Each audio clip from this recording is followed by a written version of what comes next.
Hello မင်္ဂလာခင်ဗျာကျွန်တော်ဒီနေ့ပြပြသွားမယ့်ဥစ္စာ ID confirmation field ဖြစ်တဲ့ဥစ္စာဘယ်လိုပြရမှာလဲဘယ်လို edit ဖြစ်အောင်လုပ်ရမှာလဲကျွန်တော် page က ID field ဘာကြောင့်ဖြစ်ရလဲဆိုတော့ဥစ္စာပတ်သက်ပြီးဒီနေ့ဒီ video မှာအားလုံးအသေးစိတ်လုပ်ပြီးကျွန်တော်ပြပြရှင်းပြပေးမှာဖြစ်ပါတယ်ကျွန်တော် page က ID field ဖြစ်တော့ခဲ့တဲ့ account က ID field ဖြစ်တော့ခဲ့တဲ့ဆိုရင်ကျွန်တော်ဒီဘက်မှာ request debut တင်တဲ့ option မိမိလေးဖြစ်တော့ခဲ့တဲ့ request debut တင်လို့မရဘူးဒီဥစ္စာလည်းဘယ်လို fix လုပ်ပြီးတွားရမလဲဆိုပြီးဒီ video မှာကျွန်တော်တခါတည်းပြပြရှင်းပြပေးမှာဖြစ်ပါတယ်ကျွန်တော် page က payment step တွေနဲ့ register ဖြစ်တော့ခဲ့တဲ့ display ဖြစ်တော့ခဲ့တဲ့ဆိုရင်ကျွန်တော်ဒီဘက်မှာ request debut တင်လို့ရတယ် request debut တင်တဲ့ option နဲ့ပေါ်တယ်အဲ့ဒီ request debut တင်တဲ့အခါမှာကျွန်တော်အမားလေးတွေပါတော့ခဲ့တဲ့ ID တင်တဲ့အမားလေးတွေပါတော့ခဲ့တဲ့ဆိုကျွန်တော် page ကများသောအားဖြင့်က ID confirmation field ဖြစ်တဲ့နောက်တစ်ခုက permanent register ဖြစ်တဲ့အတွက်ကျွန်တော် ID တင်တဲ့အခါမှာတခြားလေးနည်းစကြမှန်ကန်ကျွန်တော်တင်ရတယ်အဲ့ဒီ ID တင်ဖို့တင်တဲ့ပတ်သက်ပြီးအရှိပြီးတော့ကျွန်တော်အများကြီးပြောထားအောင်ဆိုရှိရပါတော့ဒီနေ့ကျွန်တော် highlight အနေနဲ့ကျွန်တော်ပြောပြမယ်request debut တင်တဲ့အခါမှာ ID တင်တဲ့အခါမှာဆိုရင်ကျွန်တော်တို့ personal account မှာဘယ်ဥစ္စာနဲ့ ID တင်ထားလဲ personal account is ID on ရမယ် personal account မှာမှတ်ပုံတင်တဲ့ ID တင်ထားလဲဆိုရင်ကျွန်တော်ဒီနေရာမှာလည်းမှတ်ပုံတင်တဲ့ ID တင်ပြီးတော့ဆိုရင်24နိုင်အတွင်းအကြဆုံး3ရက်ဆိုရင်ကျွန်တော်တို့ချက်ချင်း approve ဖြစ်တယ်တကယ်လို့ကျွန်တော်တို့ကဒီနေရာမှာ ID တင်တဲ့ဥစ္စာမှတ်ပုံတင်ဖြစ်တယ်ကျွန်တော်တို့ဒီနေရာမှာတင်တဲ့ဥစ္စာရေမောင်း license ဖြစ်တယ်ဆိုရင်ကျွန်တော် page ကများသောအားဖြင့် ID field ဖြစ်မယ်ဒါမှမဟုတ် permanent register ဖြစ်မှာပေါ့နော် okay ဒီဥစ္စာနဲ့ပတ်သက်ပြီးနားလည်ပြီးအကြောင်းကြီးအမျိုးမျိုးကြောင့် page က ID field ဖြစ်သွားခဲ့ပြီဆိုဒီဥစ္စာဘယ်လိုပြပြင်သွားရမလဲဆိုပြီးအဓိကထားပြီးကျွန်တော်ပြောပြပေးမယ်အဲ့အတွက်ကျွန်တော် link တစ်ခုဖွင့်ရရှိရတဲ့မှာအဲ့ link ထက်ကျွန်တော်ဒါရိုက်ရေးတော့ပြမယ်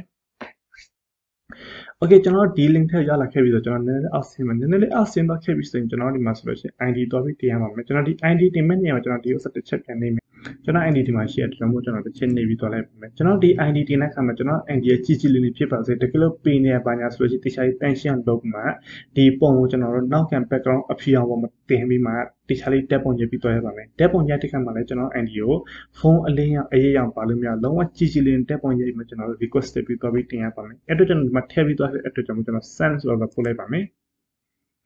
Okay send ပို့လို့ရှိရင်ကျွန်တော်ဒီမှာဆိုရင် register လုပ်ခဲ့တဲ့အတွက်ကျွန်တော်ဒီ right click ထောက်မှာ open new tab ကိုကျွန်တော်တစ်ချက်ပြန်တော့လိုက်ပါမယ် Okay ကျွန်တော်ဒီ step ရလာခဲ့ပြီဆိုရင်ကျွန်တော်ဒီစာအလုံးဖတ်သွားပါပြီးလို့ရှိရင်ကျွန်တော်ဒီအပေါ်မှာ get start ရှိရဲ့ဒီစာတစ်ချက်နေတော့မယ်ပြီးလို့ရှိရင်ကျွန်တော်ဒီ step 3ခုကိုကျွန်တော် verify လုပ်ပြီးတော့ရပါမယ်အဲ့တော့ကျွန်တော်ဒီ continue တစ်ချက်နေတော့မယ်Okay တစ်ချက်နေလိုက်ဆိုကျွန်တော်ဒီပုံနဲ့ပေါ်လာမယ်ကျွန်တော်ဒီမှာဆိုလို့ရှိရင် phone number တစ်ခုထည့်ထားမယ်ကျွန်တော်ဒီဥစ္စာကျွန်တော်တစ်ချက်ရွေးသွားမယ်ကျွန်တော်ဒီမြန်မာနိုင်ငံနဲ့ vlog လုပ်တဲ့အတွက်ကျွန်တော်ဒီဥစ္စာတစ်ချက်မြန်မာကျွန်တော်တစ်ချက်ရွေးပြီးသွားလိုက်ပါမယ် Okay ကျွန်တော်ဒီမှာမြန်မာရွေးပြီးသွားပြီဆိုလို့ရှိရင်3ညကို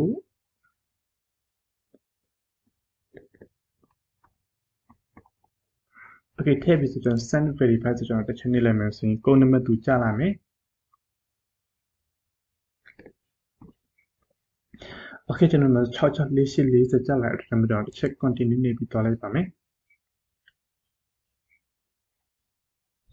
Okay ပြီးလို့ရှိရင်ကျွန်တော်ဒီဥစ္စာ email မှန်ကန်လားဆိုတော့တစ်ချက်မေးတဲ့အတွက်ကျွန်တော် email မှန်ကန်တယ်ပြီးရင် confirm email ဆိုကျွန်တော်တစ်ချက်ထည့်လိုက်မယ်ပြီးလို့ရှိရင်ကျွန်တော်ဒီမှာတစ်ခု register လုပ်ပြီးသွားရမယ်ကျွန်တော်ဒီ page ကဒီ OS page လုပ်တယ်လားဒါမှမဟုတ် gaming page လုပ်တယ်လားဒါမှမဟုတ် product တစ်ခုခုကိုကျွန်တော်အလုပ်လုပ်တယ်လားပေါ့နော်ကျွန်တော်များသောအားဖြင့်တော့ကျွန်တော်ဒီဥစ္စာယူပြီးသွားလိုက်ရတယ်ပြီးလို့ရှိရင်ကျွန်တော်ဒီ marketing ကိုယူပြီးသွားလိုက်ရတယ်ဒါမှမဟုတ်ဒီဥစ္စာယူပြီးသွားလိုက်ရတယ်ကျွန်တော်တို့ဒီ marketing page ဖြစ်တဲ့အတွက်ကျွန်တော်အဲ့ဥစ္စာတစ်ချက်သွားမှာဒီဥစ္စာတစ်ချက် register လုပ်လိုက်ပါမယ် Okay ကျွန်တော်ဒီမှာ register လုပ်လို့ပြီးတော့ခဲ့ပြီဆိုလို့ရှိရင်ကျွန်တော်အခုနေ့နေရာတစ်ချက်ပြန်သွားပြီးမှဒီဥစ္စာကျွန်တော်တစ်ချက်ပြန်ဖြတ်ပြီးမှကျွန်တော်ဒီကနေ send ဆိုနေကြည့်လိုက်ပါမယ်ခဏဆောင်မှာ routine ဖြစ်နေပါတော့ Okay ကျွန်တော်တို့ဆိုရင် from submit successfully ကျွန်တော်ဒီ ID တင်လိုက်တော့လုံးဝအောင်မြင်သွားခဲ့ပြီဆိုပြီးပြောတယ် Okay ဆိုကျွန်တော်တစ်ချက်ပြန်နေလိုက်ပါမယ်တစ်ချက်ပြန်နေလိုက်ပြီဆိုလို့ရှိရင်ကျွန်တော်တို့ရဲ့ ID ရဲ့ဒီမှာသူက in review လုပ်နေပါတော့ကျွန်တော်တို့ဆို in review လုပ်နေတယ်ကျွန်တော်ဒီမှာဆိုအားလုံးလုပ်ထားပြီးပြီပေါ့ဒီဥစ္စာကျွန်တော်အချိန်အပြည့်အနေငယ်စောင့်ပြရမယ်များသောအားဖြင့်အချိန်ကတစ်ပတ်နှစ်ပတ်လောက်ကြာတာဒီ Facebook team က review လုပ်ပြီးတယ် Facebook team က auto system နဲ့တော့တဲ့အတွက်ကျွန်တော်တို့ရက်အနေငယ်တော့စောင့်ပြရပါမယ်ကျွန်တော်နောက်တစ်ခုပြောချင်တာကျွန်တော်ဒီဥစ္စာ ID တင်တဲ့အခါမှာဆိုအထူး queue ဆက်ပြီးတင်မှာပထမ step နေနဲ့တော့ဒီ register ဖြစ်တော့ခဲ့ပြီဆိုကျွန်တော်ဒီဘက်မှာ request debut တင်တဲ့ option ပါတယ်အဲ့ဒီ request debut တင်တဲ့အခါမှာတချို့ကြာရှိရဒီ ID ပုံတင်ပြီးမှI'm not sure which plus was violation ဆိုတစ်ချက်ရွေးပြီးတော့တဲ့အခါမှာသူတို့ page ကမလို့လားအပ်နဲ့ permanent register ဖြစ်တာခဲ့တယ်အရင်ဆုံးကျွန်တော်ရဲ့ page မှာတစ်ချက်ဝင်ကြည့်ပါ register ဖြစ်တာ postman များအားလုံးဖြတ်ပြီးမှ copy content နဲ့ပတ်သက်ပြီးဖြတ်ပြီးမှ အဲ့ဒါမှကျွန်တော် request တွေတင်ယူ I am not sure which was valid တစ်ချက်ယူပြီးတော့ပါဒါမှမဟုတ်အခြား matter ကြောင့်ဖြစ်တော့ခဲ့တယ်ဆိုဝါဒတစ်ချက်နေပြီးမှကျွန်တော်ဖြစ်တဲ့ issue လေးကျွန်တော်တစ်ချက်ရေးပြီးတော့မှဆိုရင်ကျွန်တော် page က24နဲ့အတွင်းဒါမှမဟုတ်82နဲ့အတွင်းချက်ချင်းပြန်မှာ publish ဖြစ်တော့ခဲ့ပါနော်ဒီဥစ္စာတစ်ချက်သတိထားဖို့အပ်ပါတယ် okay this step တွေအားလုံးနားလည်သဘောပေါက်ပြီဆိုရင်နောက်တစ်တနည်းကျွန်တော်တစ်ချက် request ပြီးတော့ပြီးတင်ရပါမယ်အဲ့တော့ကျွန်တော် link တစ်ခုဖွင့်လိုက်တဲ့ link ထည့်လာလိုက်ပါမယ်ပြီးလို့ရှိရင်ကျွန်တော်ဒီ page ရဲ့ URL link တစ်ချက်ပြန် copy ကူးမယ်ပြီးဒီ step လာပြီးဆိုရင်ကျွန်တော်ဒီနာမည် URL link တစ်ချက် page လို့ထည့်ပြီးမှအခုနသူ့ရဲ့ဒီနေရာလေးကျွန်တော်တစ်ချက်ပြန်လာမယ်ဒီ ID field ဖြစ်တဲ့ဥစ္စာတစ်ချက် copy ကူးမယ်ပြန်ပြီးမှကျွန်တော်ဒီနေရာတစ်ချက်ပြန် page လုပ်မယ်ပြီးလို့ရှိရင်နောက်တစ်ခါကဒီဥစ္စာတစ်ချက်လာပြီးကျွန်တော်ဒီဥစ္စာလေး copy ကူးမှာကျွန်တော်ဒီ page ID ဆိုတော့အပါကျွန်တော် okay ကျွန်တော် copy ကူးပြီးဆိုရင်ကျွန်တော်ဒီနေရာတစ်ချက်ပြန်လာပြီးမှcontrol V okay ကျွန်တော်ဒီမှာ page ID ပါညာအားလုံးထည့်ပြီးတော့ခဲ့ပြီဆိုလို့ရှိရင်ကျွန်တော်ပြန်မှာဒီဥစ္စာလေးကျွန်တော်ပြန် screenshot ဆွဲပြီးကျွန်တော်ထည့်လိုက်ပါမယ်အဲ့တော့ကျွန်တော်ဒီဥစ္စာပြန် select လုပ်လိုက်ပါမယ် select လုပ်ပြီးမှကျွန်တော် snap tool ဖွင့်မှာ snap tool နဲ့ကျွန်တော် screenshot ဆွဲလိုက်မယ်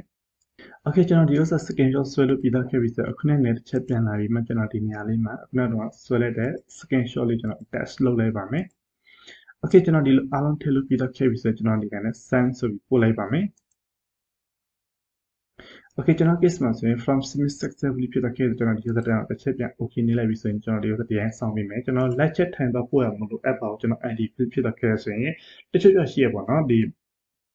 ID field ဖြစ်တဲ့ case တော့ လက်ချက်ထိုင်မှာအဆင်ပြေလို့ထင်တယ်ဒါမှမဟုတ်ရှင်ကျွန်တော် permanent register ဖြစ်တဲ့ case ဆိုလက်ချက်ထိုင်မှာဆိုအဆင်ပြေမယ်လို့ထင်တယ်ပေါ့နော်တကယ်ကျွန်တော် ID field ဖြစ်တဲ့ case ပြီး permanent register ဖြစ်တဲ့ case ဆိုကျွန်တော် Facebook တင်မှာလက်ချက်ထိုင်တော့ case လဲ Facebook တင်မှာဟိုဘက်ပေါ်လေဒီဘက်ပေါ်လေဘာမှကိုမလုပ်ပေးပါအဓိကကျွန်တော်ဒီ step ကိုလုပ်ပြီးတော့ခဲ့ပြီဆိုမှတိုင်းဒီဥစ္စာအချိန်နဲ့စောင့်ပြီးရင်ပြန်ပြီးအယောင်ပါညာပြောင်းလာမယ်အဓိကတော့ကျွန်တော် Facebook အမားပါညာအလုံးဖြတ်ပြီးမှအဲ့ဒါမှလည်းကျွန်တော်ဒီဥစ္စာကိုသွားမှာ request ပြီးပါညာအလုံးတင်ရတာပေါ့နော်တကယ်လို့ကျွန်တော် page မှာအမားရှိသေးတယ်ပြီးလို့ရှိရင်ကျွန်တော် Facebook account လည်း two factor မခံထားရသေးဘူးဆိုလို့ရှိရင်တော့မရပါဘူးနော် Facebook account two factor ခံအစင်းအဖြစ်ရမယ်ပြီးမှလည်းကျွန်တော်တို့ request ပြီးတော့ပြီးတင်ရမယ် okay ဒီနေ့ဒီပြောဒီလောက်ပဲအားလုံးကျွန်တော်ကျေးဇူးတင်ပါတယ်တကယ်လို့ကျွန်တော်ဒီ affiliate တင်တဲ့ link ပါညာအားလုံးအသေးစိတ်လိုချင်တဲ့ပါညာဆိုရင်ကျွန်တော်ရဲ့တင်တဲ့ group လာပြီးတက်ရောက်နိုင်ပါတယ်ကျွန်တော်တင်တဲ့ group မှာဆို live time အတွက် 2000 ကျပ်ဖြစ်ပါတယ်ဘာတွေတင်ကြပေးလဲဆိုရင် page က ANS setting တင်ကြပေးတယ် page နဲ့ပတ်သက်ပြီးအားလုံးအစအဆုံးတင်ပေးတယ် ADS နဲ့ပတ်သက်ပြီးအစအဆုံးတင်ပေးတယ် digital marketing နဲ့ပတ်သက်ပြီးအစအဆုံးကျွန်တော်တင်ပေးရဖြစ်ပါတယ်